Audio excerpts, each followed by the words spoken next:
So I think what you're going to see is that Russia will be held accountable if it invades, and it depends on what it does. It's one thing if it's a minor incursion and then we end up having a fight about what to do and not do, et cetera. But if they actually do what they're capable of doing with the force amassed on the border, it is going to be a disaster for Russia if they further invade Ukraine, and that our allies and partners are ready to impose severe cost and significant harm on Russia and the Russian economy.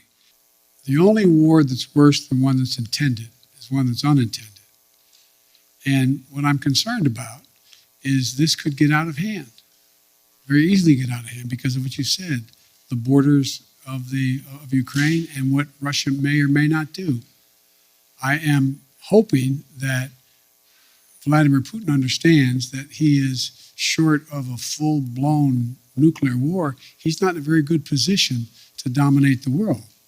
I think he still does not want any full-blown war, number one. Number two, do I think he'll test the West, test the United States and NATO as significantly as he can? Yes, I think he will. But I think he'll pay a serious and dear price for it that he doesn't think now will cost him what it's going to cost him. And I think he'll regret having done it.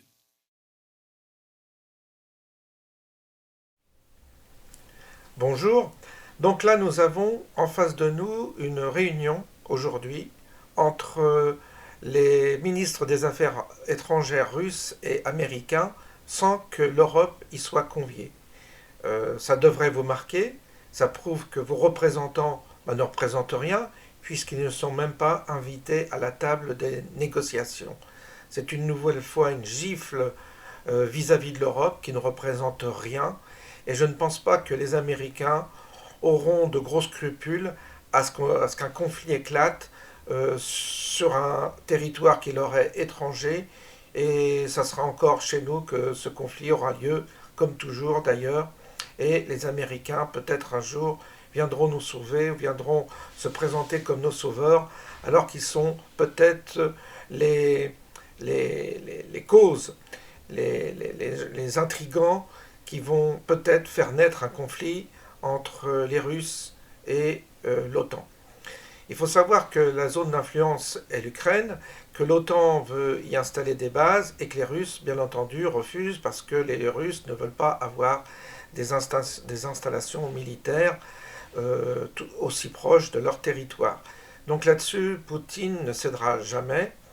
Et les Russes, les Américains, Joe Biden, que vous avez pu voir et entendre dans cette vidéo, eh bien lui non plus, je dirais, n'aura pas de scrupules à maintenir ses positions, puisque ceux qui vont trinquer, c'est nous. Alors comment on va trinquer ?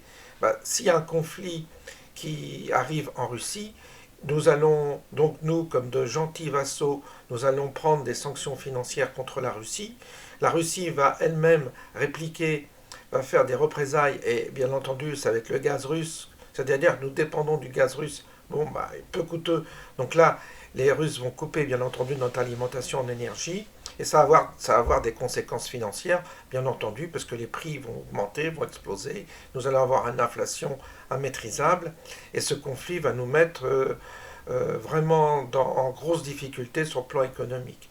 Alors bien entendu, il n'y aura certainement pas de conflit directement armé, nous n'en avons pas les moyens, et ce serait une pure folie là, de s'engager dans un conflit armé contre la Russie, mais ce qui risque d'y avoir, c'est un conflit sur le plan économique, et cela peut avoir aussi des répercussions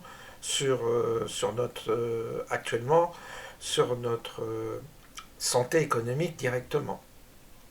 Alors, le sujet, bien entendu, c'est l'implication dans ce conflit des États-Unis face à la Russie.